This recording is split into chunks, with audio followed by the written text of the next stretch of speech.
수년 전에 중국 가정교회 목사님들하고 이런 얘기를 나누면서 같이 웃은 적이 있었습니다. 중국 공산당이 유일하게 중국 내에서 두려워하는 조직은 가정교회라는 겁니다. 이유가 세 가지 있는데, 첫째는 가정교회는 공산당 이외에 유일하게 전국적 조직을 가지고 있으며, 두 번째, 모금 활동이 자유롭게 이루어지고 있으며, 세 번째, 무엇보다도 자원봉사자가 끊임없이 나오고 있다는 겁니다. 중국 공산당은 힘을 가하고 여러 가지 노력을 해야 모금이 되고 봉사가 되는데, 저 가정교회 사람들은 하지 말래도 봉사를 하고 누가 뭐라고 안 그러는데도 헌금을 하고 그런다는 이야기지요. 성도의 봉사는 교회를 세워가는 원동력입니다.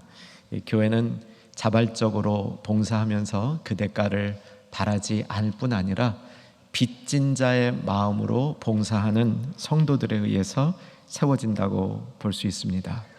성도들은 또한 봉사를 하지 않으면 신앙이 잘 자라지 않습니다. 그렇다면 이렇게 본질적인 봉사를 어떻게 해야 할까요? 오늘 본문은 그 답을 주고 있습니다. 10절 먼저 찾아가 보겠습니다. 10절 말씀 눈으로 찾아가셨으면 같이 한번 읽도록 합니다. 각각 은사를 받은 대로 하나님의 여러 가지 은혜를 맡은 선한 청지기 같이 서로 봉사하라. 답이 나와 있습니다. 선한 청지기 같이 서로 봉사하라. 선한 청지기 같이 봉사하는 것입니다. 오늘 우리 주보 삽지에 보면 충영교회 삽지가 거의 없는데, 삽지가 있는 것은 매우 특별하다라는 뜻인데, 청지기 봉사 지원서가 거기 들어가 있고요.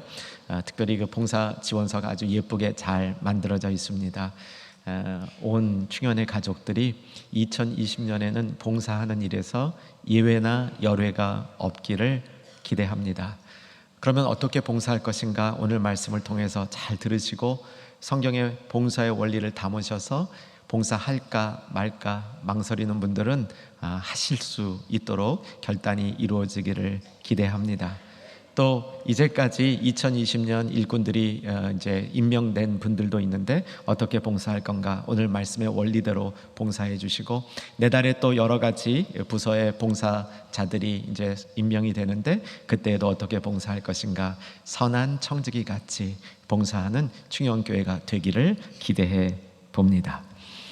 선한 청지기 같이, 청지기론의 일부입니다. 청지기에 관한 설교는 이미 2017년 7월부터 10월까지 12회에 걸쳐서 말씀으로 선포했고요.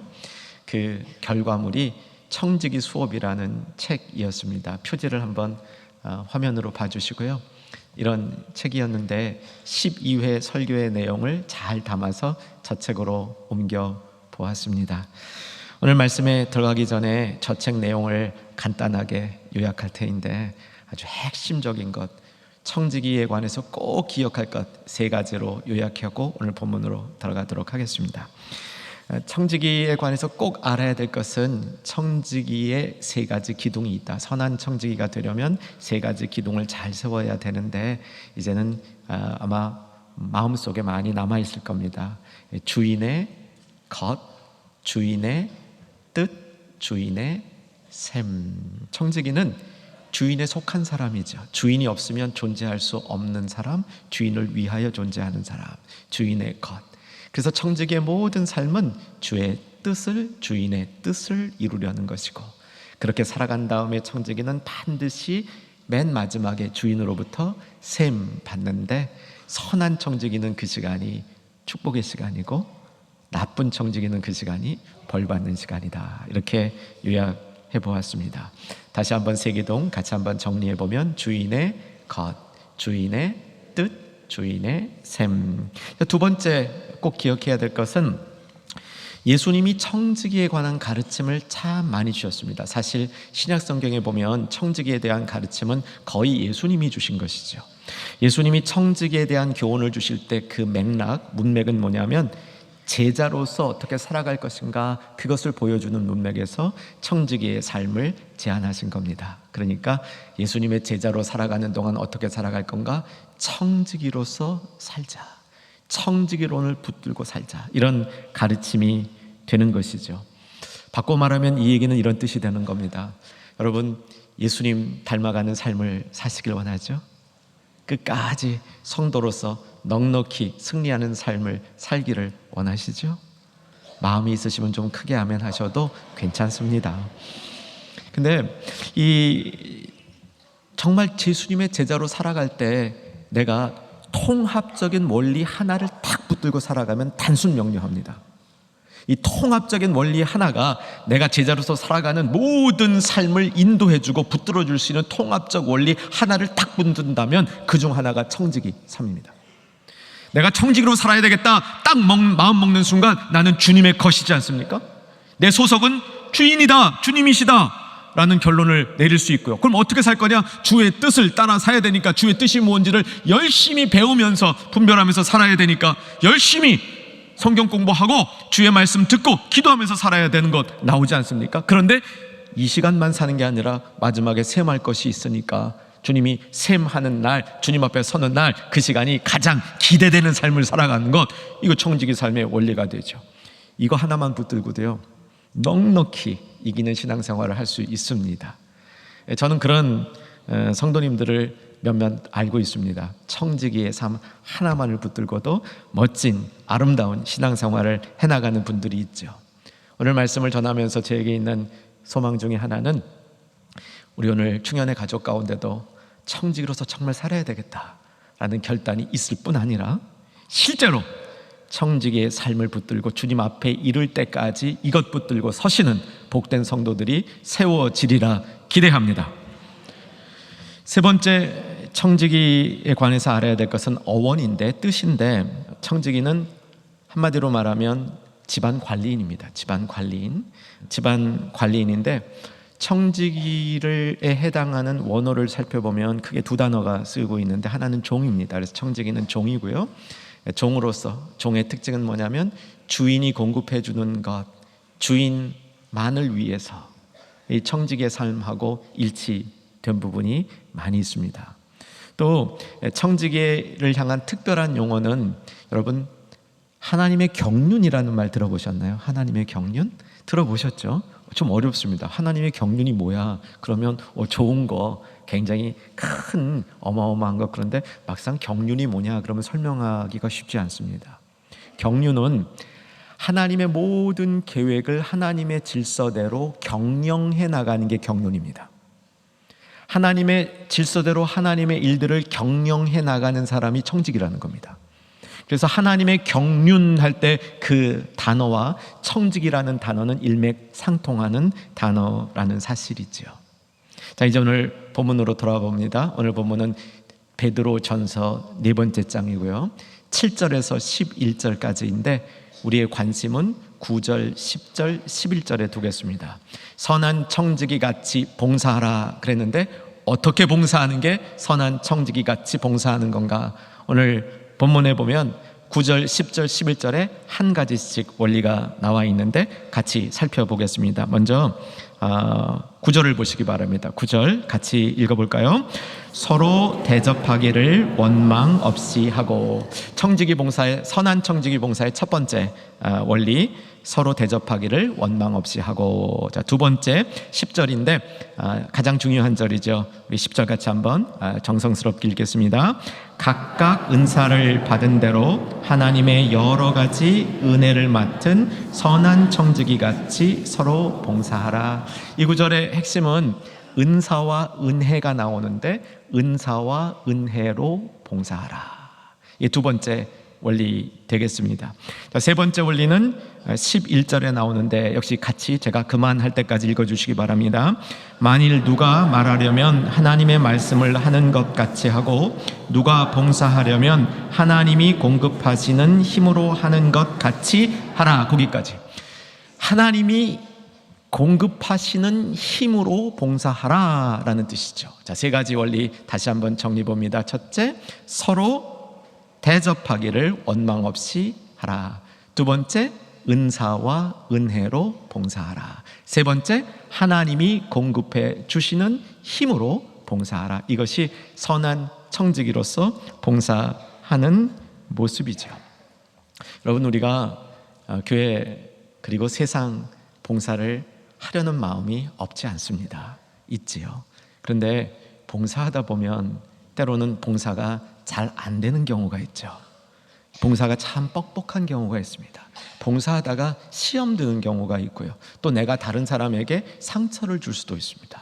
그래서 선한 청지기로 봉사하는 성경의 원리는 꼭 붙들고 있어야 하는 거죠.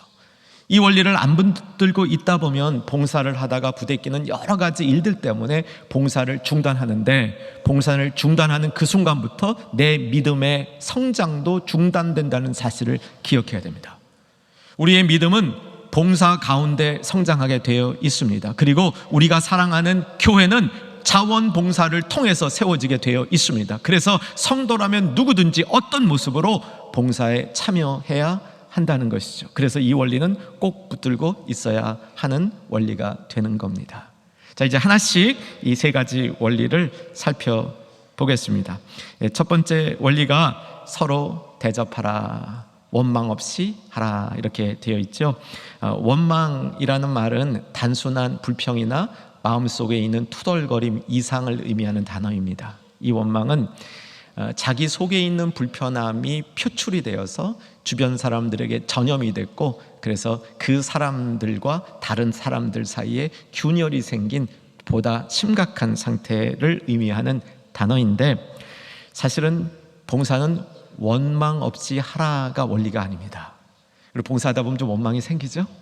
경험해 보셨을 겁니다. 그런데 원망 없이 봉사하라가 원리가 아니고요, 서로 대접하라는 겁니다. 왜 원망이 생기냐면, 왜 봉사가 중단이 되냐면 서로 봉사하지 않기 때문에 생기는 겁니다. 그러기 위해서 사용되는 여기서 단어가 대접하라, 환대하라는 겁니다. 환대하라. 서로 환대해야 되는 거죠. 혼자 하는 것이 아니라 함께 해야 된다는 거죠. 원래 이 원리는 구약시대 때부터 있었던 원리인데, 이스라엘 백성들이 광야를 방황하던 그때에 이 방황하는 민족을 잘 맞이해 주던 다른 그런 민족들이 있었습니다. 이들에 대한 고마움을 참 많이 느꼈고요. 그래서 이 초대교회가 세워진 신약시대에는 복음을 들고 순회하는 사람들을 이런 원리로 잘 받아주는 것이 교회가 세워지고 하나님 나라 미션이 이루어지는, 선교가 이루어지는 그런 이 기반이 되었기 때문에, 이 기독교인들은, 믿는 사람들은 다른 사람들을 환대하고 다른 사람들을 잘 대접하는 것, 이것을 기본 원리로 삼았습니다. 근데 문제가 생겼습니다. 초대교회 안에도 남을 대접하는 일을 맨날 2가정, 3가정만 하는 거예요. 딴 사람들은 안 하는 거예요. 꼭 우리 가운데 일어나는 것 같죠? 다 같이 해주면 좋은데 한 10%, 20%만 열심히 그분들만 봉사하다 보니까 과부하가 걸린 겁니다. 그러다 보니까 원망이 생긴 거죠. 이 원망이 생기는 봉사에 관해서 베드로의 답은 뭐냐면 서로 봉사함으로 그 원망을 이기라는 겁니다. 그러니까 누가 봉사하다가 마음속에 원망이 있으면 원망하지 마세요 라고 얘기할 게 아니라 같이 하십시다. 우리 같이 하십시다. 혼자 하지 마시고, 여태까지 혼자 하느라고 참 힘드셨죠? 우리 같이 하십시다. 이렇게 하는 게 참된 선한 청지기의 봉사 첫 번째 원리라는 겁니다. 두 번째 원리는 은사와 은혜로 하는 겁니다. 오늘 10절을, 중요한 구절이니까 다시 한번 10절에 이 눈으로 10절을 찾아가 주시고요. 각각 은사를 받은 대로 하나님의 여러 가지 은혜를 맡은 선한 청지기, 이렇게 되어 있습니다. 그러니까 성경의 원리는 모든 교우들이 은사를 받았다는 겁니다. 여러분, 은사 받으셨습니다. 모두가 은사가 있습니다. 그런데 은사가 얼마나 다양한지요, 각각 다른 은사를 갖고 있다는 겁니다. 물론 비슷한 은사를 갖고 있는 그룹이 있을 수 있습니다. 근데 오늘 본문의 분명한 얘기는 뭐냐면 각각 은사가 있는데 은사는 받은 거죠. 근데 그 은사 위에 은혜가 덮여져야 바른 봉사가 일어난다는 겁니다. 은사만 가지고 봉사하면 안 된다는 겁니다. 은사 위에 은혜가 겹쳐져야 바른 봉사가 나온다는 거죠. 그럼 은사는 뭐고 또 은혜는 뭡니까? 은사는 재주입니다. 재주인데 세상에서 말하는 재주와 다른 것은 은사는 하나님의 목적을 위해서 주신 재주입니다. 그래서 그 목적은 하나님을 위해서 쓰일 때 빛을 발하는 재주, 그것이 은사인 겁니다. 여러분, 나에게 어떤 은사가 있는지 한번 점검하시고 발견할 수 있는 이 시간 되기를 주 안에서 소망합니다. 은혜는 뭐냐면, 은혜는 한마디로 얘기하면 호의입니다. 호의. 하나님이 우리에게 베풀어 주시는 호의, 좋은 뜻이라는 거죠. 좋게 봐주시는 거예요. 은혜는. 여러분, 은혜를 사모하시죠?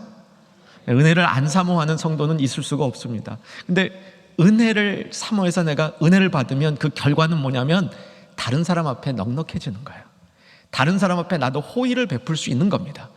그 전에 세상의 원리대로 살 때는 내가 다른 사람에게 도저히 호의를 베풀 수 없었는데, 뭐 나에게 뭘 해줬다고 내가 호의를 베풀어, 이런 마음이었는데, 은혜를 받다 보면 하나님이 나에게 호의를 베풀어 주신 그 호의 때문에 나도 다른 사람에게 호의를 베풀 수 있는 넉넉한 마음이 생기는 겁니다. 자, 우리가 선한 청지기로 봉사하는 삶을 사랑하는 성도들 한번 다시 사모하는 그 마음의 불길이 일어나기를 주 안에서 소망합니다. 근데 어떻게 봉사할 것인가?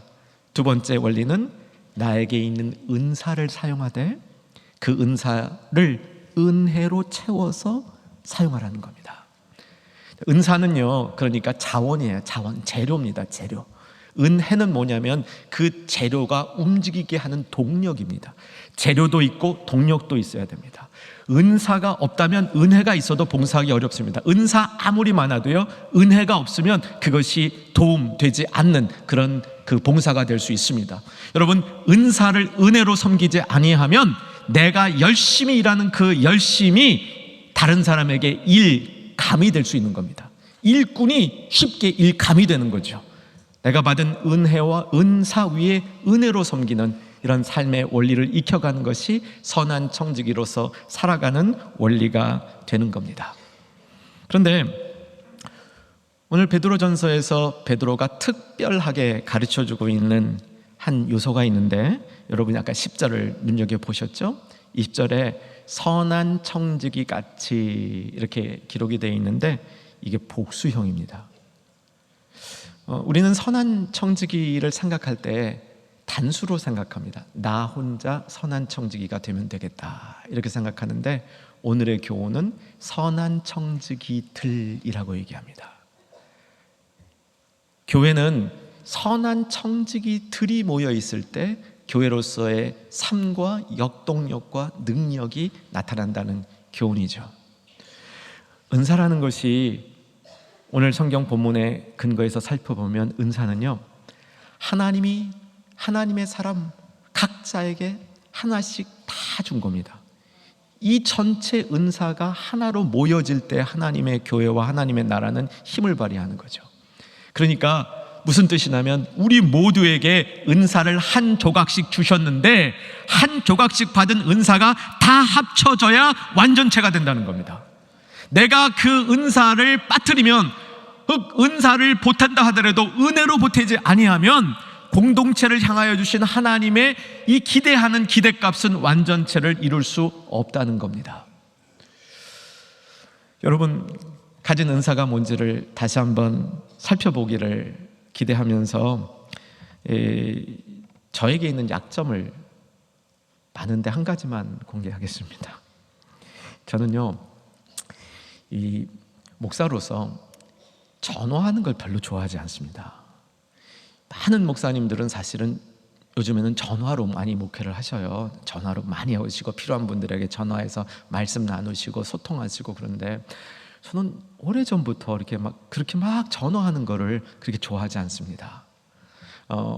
그래서 좀 고민을 했어요. 이 목회를 잘하려면 전화를 많이 해야 되는데, 목회 잘하는 우리 동료 목사님들 보면 거의 전화통을 붙들고 사시는데 이걸 나는 어떻게 하나 생각을 했는데, 이게 보니까 전화를 어렵게 하지 아니하는 또 다른 목회자들이 계시더라고요. 그분들하고 동역을 하면 되는구나. 각각 다른 은사의 조각들을 맞추면 저 완전체의 이 덩어리가 될 수 있구나라는 사실을 배우게 됩니다. 자, 세 번째, 선한 청지기로서의 봉사의 원리는 뭐냐면 하나님이 주시는 힘으로, 하나님이 공급하시는 힘으로 하는 것 같이 하라 그랬으니까 하나님이 주시는 공급하시는 힘으로 하라는 겁니다. 여러분, 우리 봉사가 많이 힘드시다면 그 이유는 거의 이 한 가지 이유 때문입니다. 내 힘으로 해서 그래요.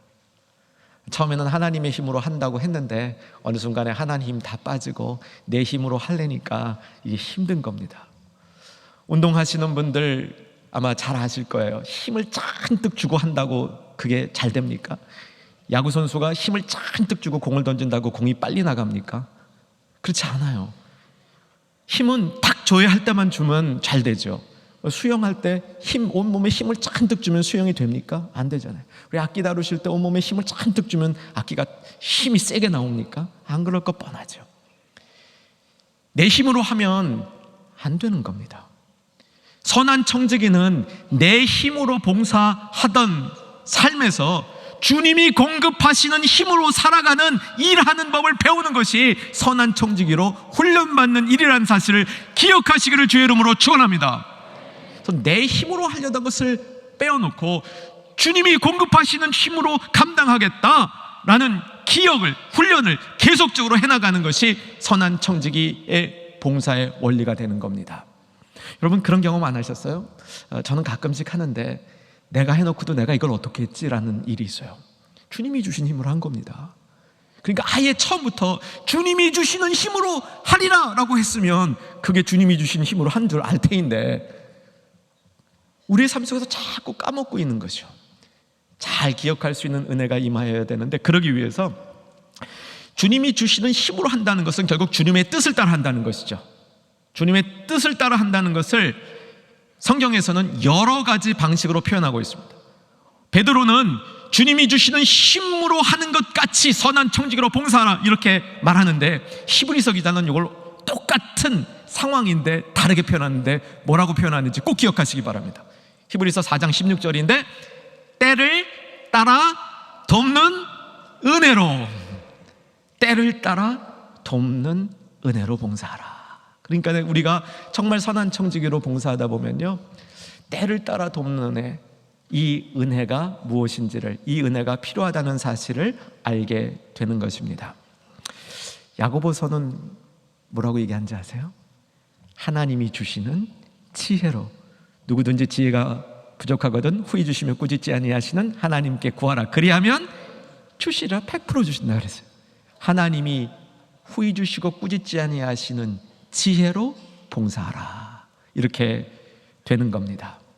사랑하는 여러분, 이게요, 주님이 주시는 힘으로 봉사하는 원리를 우리가 자주 잊어버려요. 그러면 그 결과는 되게 이렇게 갑니다. 일이 잘 되면 교만해지고요, 일이 안 되면 낙심하게 돼요. 그렇죠? 일이 잘 되면 내가 잘했다, 내 힘이 세구나, 내가 괜찮구나 라고 교만해지고요, 일이 잘 안 되면 큰 막 낙심되는 거예요. 딴 사람 원망하는 자리로 나가게 되는 겁니다.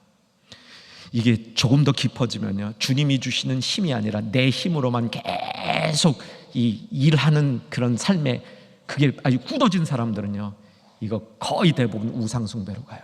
주님 아닌 다른 힘을 섬기는 아주 심각한 자리까지 빠지게 된다, 그런 얘기입니다. 심각한 낙심도 우상숭배입니다. 주님이 주시는 힘으로, 그리고 은사 위에 은혜가 겹쳐져서 서로 대접하기로, 이렇게 봉사하는 세 가지 선한 청지기의 봉사 원리를 잘 기억하는 우리 모두 되기를 주 안에서 소망합니다. 이 말씀을 이제 조금 더 좀 큰 그림으로 오늘 본문 안에서 살펴봤으면 좋겠는데, 저는 베드로가 쓴 편지를 이렇게 연구하고 묵상할 때마다 베드로는 좀 특징이 있습니다. 바울하고 다른 특징이 있어요. 바울은 살아계신 예수님하고 이렇게 접촉이 없었습니다. 바울은 생애 예수님을 만나본 적이 없어요. 근데 베드로는 가장 가까이에서 예수님을 만나고 예수님 앞에 배운 인물입니다. 그래서 베드로 전서나 후서의 이 편지를 읽다 보면 예수님으로부터 직접 배웠던 그 충격, 그 영향력이 강하게 나타나는 표현들, 그런 사상들이 있어요. 예를 들면 베드로전서 1장 3절인데 자막으로 보겠습니다. 베드로전서 1장 3절 같이 한번 읽겠습니다. 우리 주 예수 그리스도의 아버지 하나님을 찬송하리로다. 그의 많으신 긍휼대로 예수 그리스도를 죽은 자 가운데서 부활하게 하심으로 말미암아 우리를 거듭나게 하사 산 소망이 있게 하시며. 여러분, 산 소망이라는 말은요 베드로만 써요. 다른 성경 기자들은 다 소망이라고 씁니다. 근데 베드로는 왜 산 소망이라고 썼을까? 그리고 보시면 예수님의 부활을 얘기하는 문맥에서 산 소망이 나옵니다. 이건요 이렇게 묵상할 수 있습니다. 예수님이 돌아가셨을 때 가장 가슴 아팠던 사람이 누구였다고요? 제가 볼 땐 베드로예요. 제자들 중에는요. 왜냐? 자기의 실수 때문에 예수님이 돌아가셨으니까. 예수님 돌아가시고 나니까 3번 부인한 게 얼마나 마음에 이게 상처가 되고 자기 자신에 대한 얼마나 비하감이 들었겠어요. 그러니까 예수님이 부활하셨다는 얘기를 들었을 때 가장 기뻐했던 사람도 저는 베드로라고 생각해요. 그래서 예수님이 부활하신 것을 그냥 소망이란 말로 쓸 수 없는 겁니다. 무슨 소망? 산 소망, 이렇게 쓴 거죠.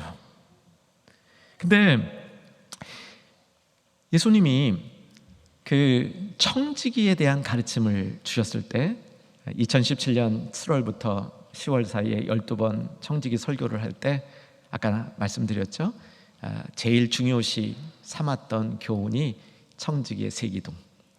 같이 한번 해보십시다. 주인의 것, 주인의 뜻, 주인의 셈. 이 말씀을 나눌 때 예수님이 가르쳐 주신 청지기 교훈 중에 제가 볼 때는 가장 요약적인 한 구절이 있는데 누가복음 12장 42절입니다. 찾으셔야 돼요. 누가복음 12장 42절 116쪽. 성경 찾아갑니다. 누가복음 12장 42절. 이 구절은 청지기 교훈을 가장 잘 요약해 놓은 구절인데 제가 청지기론을 설교할 때 제일 먼저 설교한 본문입니다. 누가복음 12장 42절 찾으셨죠? 같이 읽겠습니다.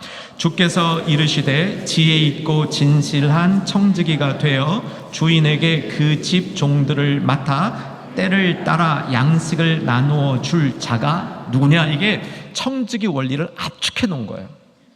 조금 아쉬움은 이 번역이 원문에 그렇게 충실하지 않습니다. 제 책에 보면 이 원문에 대한 저의 그 번역을 담아둔 부분이 있는데 이렇게 저는 번역을 했습니다. 누가 신실한 청지기이겠는가? 그는 사려 깊은 자로 주인은 자신의 양식을 가솔들에게 나누어 주기 위해 그를 세워서 때를 따라 정확하고 적절하게 양식을 나누어 주게 하기 위함이다. 그러니까 선한 청지기는 어떤 사람이냐면 주인이 하고 싶어하는 그 일을 100% 수행하는 사람. 주인이 그 일을 행하는데 이 선한 청지기가만 있으면 직접 하지 않고 그 사람에게도 맡겨서 그 사람이 하는 게 주인이 하는 거랑 똑같은 효과가 나타나는 사람이 선한 청지기라는 거예요. 여러분, 이런 주의 제자가 되고 싶지 않으세요? 아니, 주님을 따라가는데 이런 모습으로 따라가고 싶지 않으십니까?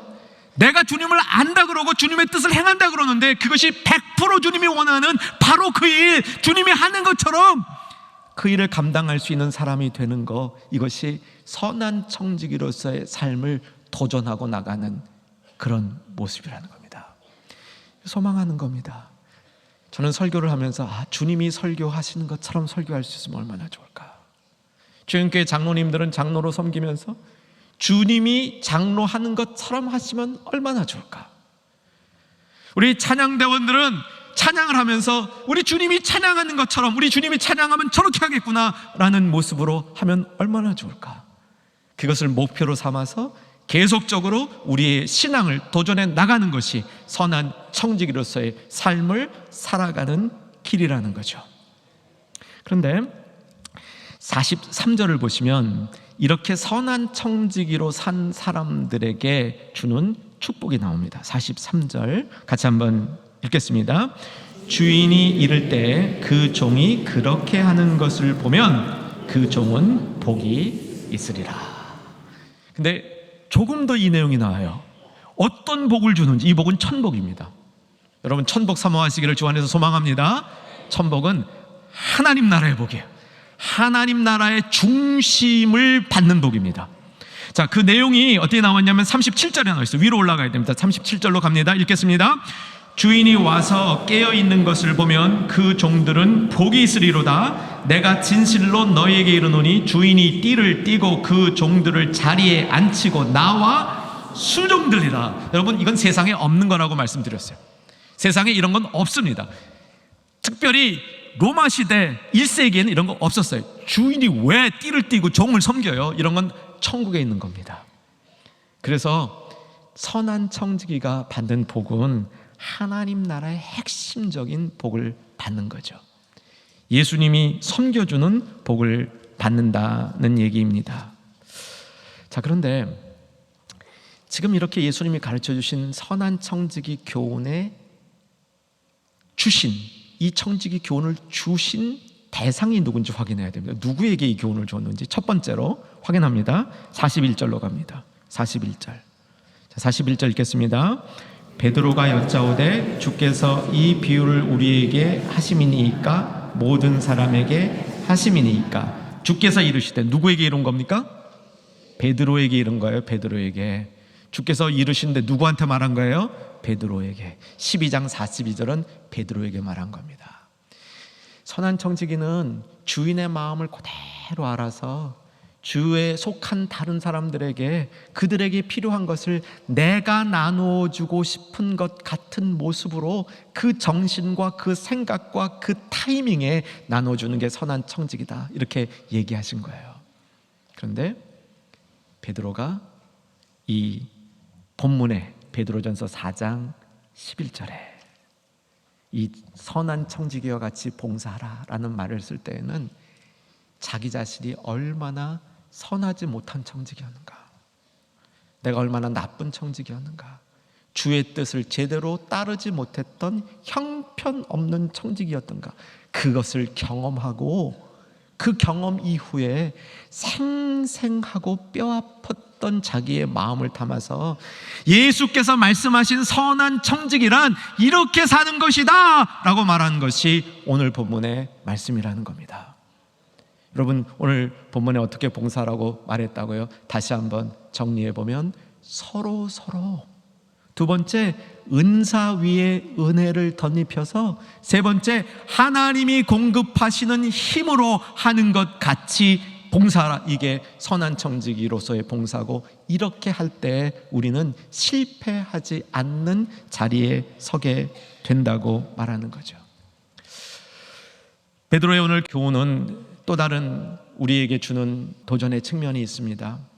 우리는 예수님이 선한 청지기로서 살아라라고 교훈할 때 그것은 좀 편할 때, 내가 편할 때, 주님의 일을 지켜가기 참 편할 때 선한 청지기로 살아라 이렇게 교훈하신 것 같다고 생각하는데, 베드로는 어떻게 적용하고 있냐면 선한 청지기로서의 봉사하는 삶은 인생의 고난 중에, 핍박 중에, 가장 어려운 중에, 정말 이 세상이 잘못되어 있을 때 내가 그리스도인다운, 예수님의 제자다운 삶을 어떻게 살 거냐, 그랬을 때 선한 청지기로 살라는 겁니다. 베드로전서 혹시 4장 계속 피시고 있었으면 19절로 가보시기 바랍니다. 베드로전서 4장 19절 보면 제가 읽어드릴게요. 그러므로 하나님의 뜻대로 고난받는 자들은 또한 선을 행하는 가운데 그들을 미쁘신 창조주께 의탁할지어다. 선을 행하는 가운데, 선을 행하는 게 뭐냐? 선한 청지기로 사는 겁니다. 선한 청지기로 봉사하고 사는 게 선을 행하고 사는 것이다. 특별히 고난 중에, 선한 청지기의 삶은 고난 중에도 하나님을 따르는 사람이 어떤 사람인지를 보여주는 원리다, 이렇게 베드로는 선포하고 있는 겁니다. 선한 영향력을 미치는 삶을 생각해 봤으면 좋겠습니다. 아까 서두에 제가 쓴 책 표지를 보여드렸는데 대충 어떤 표지인지 알고 계시죠? 거기 가운데 있는 그림을 조금 더 이렇게 크게 보여드리겠습니다.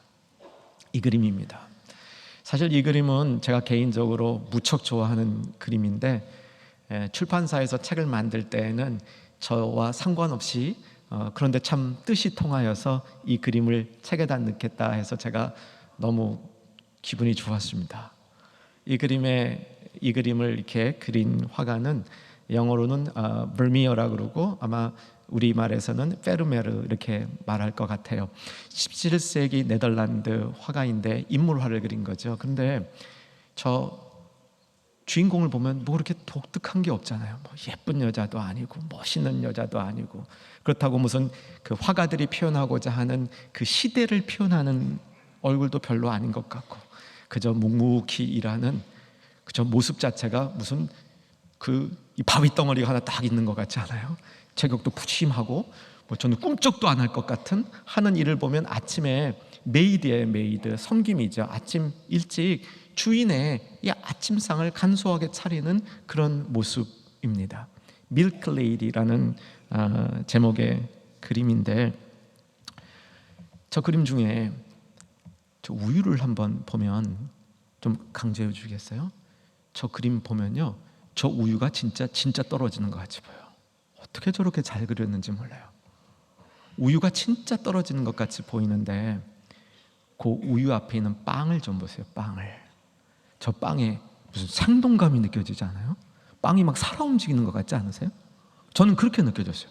빵이 살아 움직이는데, 이게 다시 중간 그림으로 봐주시면 이게요, 이 여인의 손이 닿고 있는 식탁은 주변하고 다르게 살아있어요. 이 식탁은 살아있어요. 여러분, 선한 청지기로 진짜 봉사하면, 성경의 원리대로 진짜 봉사하면 그 손길이 닿는 것이 저렇게 살아있을 수 있다는 겁니다. 물론 저 화가는 저기까지 다 생각하고 그렸는지 모르겠어요. 저 화가는 그냥 눈에 보이는 것만 관찰하고 그렸는데, 하나님의 원리는, 진짜 원리는 그 안에 담겨 있는 겁니다.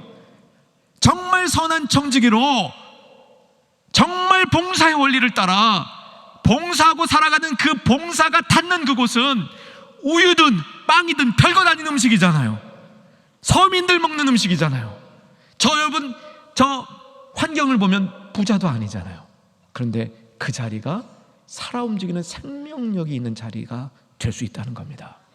사랑하는 여러분, 충영교회의 선한 청지기 한 사람이 아니라 선한 청지기들이, 그래서 모두의 은사가 하나로 합쳐져서 나에게 주신 은사 한 조각이라도 버려지거나 참여 안 하는 것이 아니라 같이 참여되어서 하나님의 놀라운 일을 이루는 복된 주님의 교회, 그리고 선한 청지기들로 섬기는 우리 모두의 삶이 되기를 주의 이름으로 축원합니다.